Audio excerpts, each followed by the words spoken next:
What's going on, YouTube? This is Jim Fanis, and today I want to talk to you guys about the Uncharted 4 beta that is currently going on the Sony PlayStation 4 right now, March 6, 2016.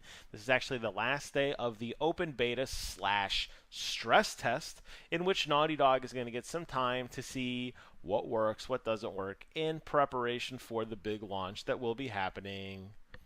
I don't know when. It keeps getting delayed. I think it's May now. You guys take your time, make it right. Don't rush.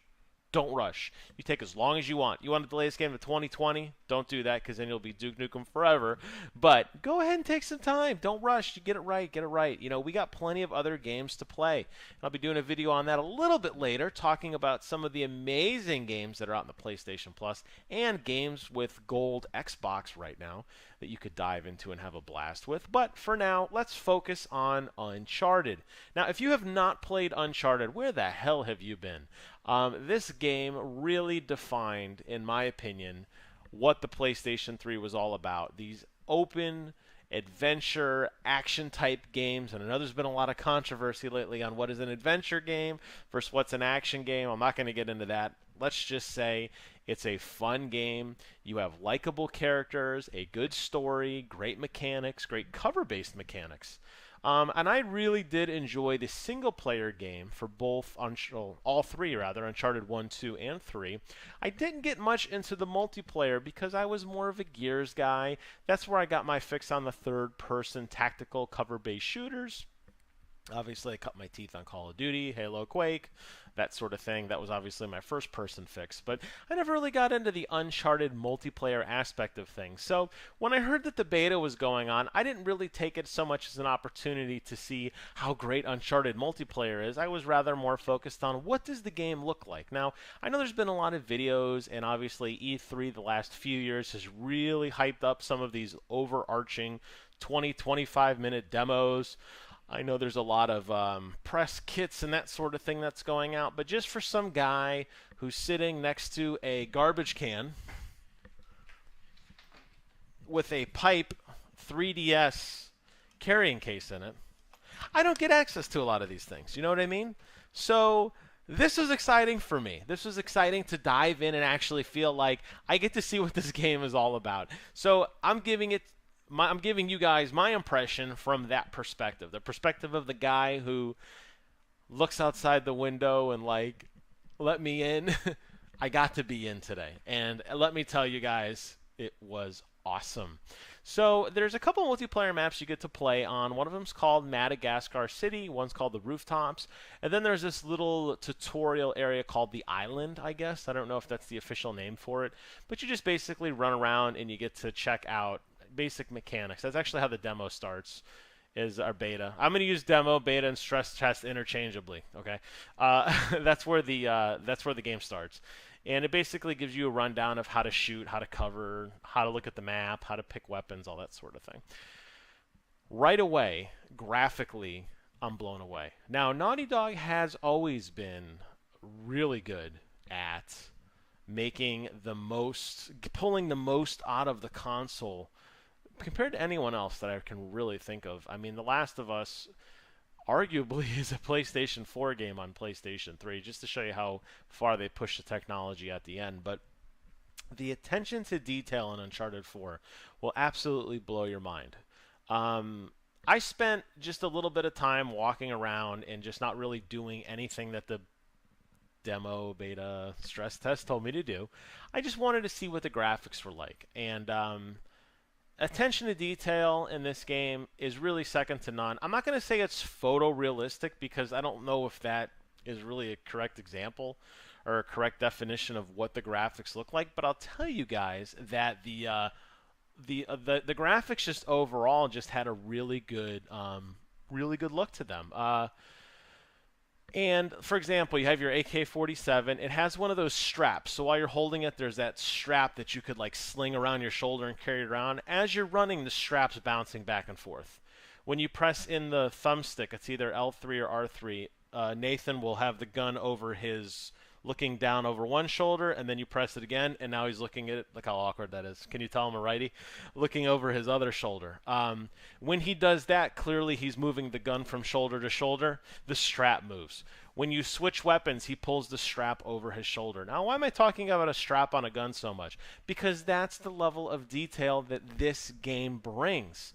The little bit of gun smoke that comes out when you shoot your pistol, the way when you reload you throw the empty clip on the ground and the way it bounces, the way that when you hit an enemy and their body contorts as if a bullet is hitting them in different parts of their body, the foliage that bounces back and forth as you run through it, just the look and feel of the world, it's amazing. Madagascar City, very clearly styled in that environment. You have a lot of like outside kind of markety, bizarre looking things. Not bizarre as in crazy, but a bizarre as in a market. That's why I said a market or bizarre.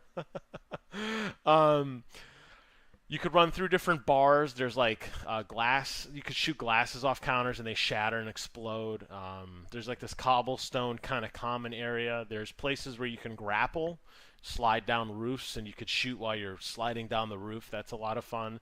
There's a stream of muddy water that runs through, and as you run through, it splashes and it kind of kicks up water a little bit. The bullet fire through the water looks different than it does in the concrete on either side of it.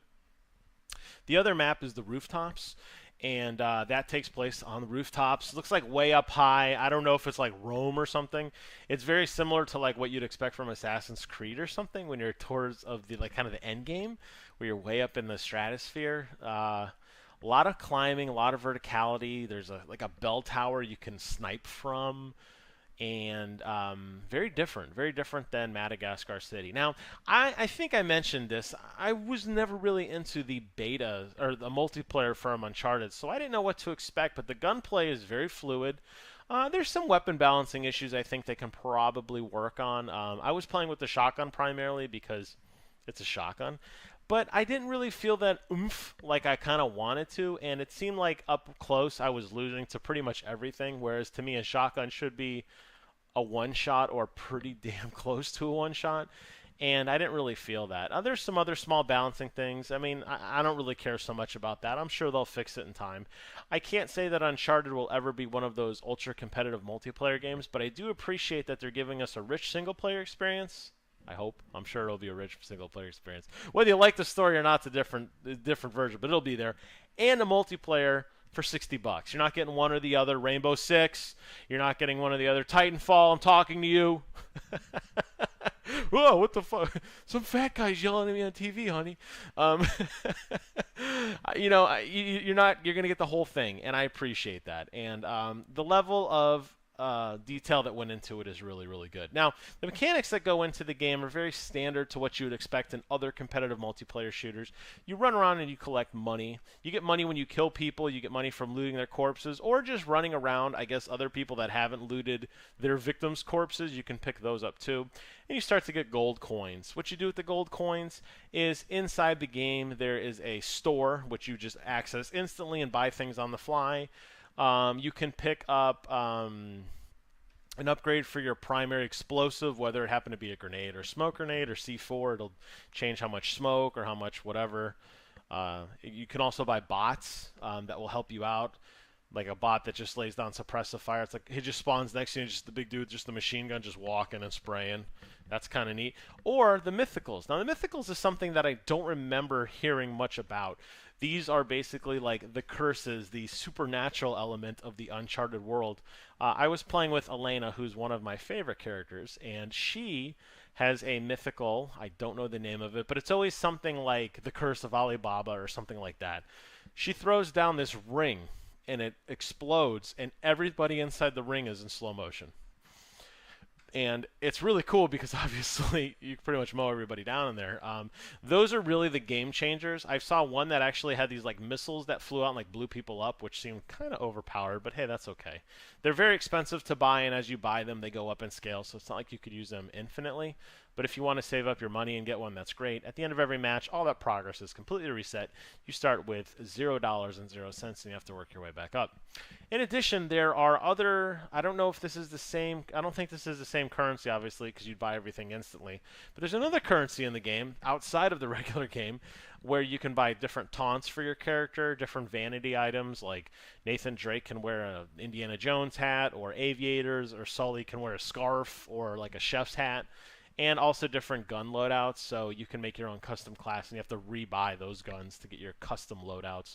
I'm assuming there's going to be weapon skins and everything. The system seems pretty light on that aspect, but again, this is not the focus of what Uncharted is about, so I don't know how deep the multiplayer will be, but there's a lot to do, and there's a lot to buy, and I definitely will sink some time into it. The fact that it's 60 frames a second, I think, is what really sells it for me. Because it looks so polished, I didn't notice any pop-ins. I didn't notice any crazy texturing, and I look for that stuff. I really focus on that, and my friend Brent's probably laughing as I shit all over Assassin's Creed Unity for the first 5 or so minutes, showing him all the nasty pop-ins and weird textures and that sort of thing that were occurring. I did not see this in Uncharted 4. That doesn't mean they don't exist. I'm going to go play some more because I still have until midnight. So I'm going to go play a little bit more and see if there's anything I missed. But I just was really taking in the world, really taking in the graphic fidelity, and it is there. The gameplay is there. The cover-based system works as smooth as ever. Changing guns is great. But you can tell that it's not, the focus of this game is not on that competitive multiplayer because there's not a whole lot of guns. There's not a whole lot of different characters to select from. The customization is light. You can't switch characters in between matches, which they may fix. Not matches, like, during the game. So you're stuck. Like, if you have a shotgun and everybody's sniping, it sucks to be you, buddy. You're just going to have a long game. But this game has it where it belongs, and it gives me the most confidence that when Uncharted 4 launches, it's going to be nothing short of epic. And I'm very happy for that. I think this is a great send-off for the team. I would always like to think there could be more Uncharteds. They've been pretty clear that this is going to be it. It's hard to put into words how much great memories I've had with Nathan and Sully and Elena through their adventures over the years. It's a lot of fun. It's a really good game. So I'm very excited for that. And the multiplayer really does sell that for me, that at least from the control standpoint and the graphical, the horsepower, the stuff that matters, the stuff that really is important, the way the textures pop and the way the controls feel, the way the controller vibrates, the look, the feel, the ambience of the world is completely there. And I think this should give everybody confidence, as if you needed any, that Uncharted 4 is going to be at least technically a superb game. Now, was the story going to be there or not? Who knows? We'll talk about that later on when we get into it. I've been ultra critical of Uncharted 3's story. I was not a big fan of it. So Uncharted 4 being the final send-off, I hope it's not too cliche. There's been a lot more discussion about that I'm going to get into here. Needless to say, that's for another time. But if you have not had a chance and you are watching this on Sunday, March 6, 2016, go check out the Uncharted beta, download it on your PlayStation 4, and let me know what you guys think. I think you'll all be pleasantly surprised with the graphical fidelity, with the look, with the feel of the game, and I think that is what's going to sell those copies. So, that's all I have. I want to thank you guys so much for watching, and as always, I will see you guys on the other side.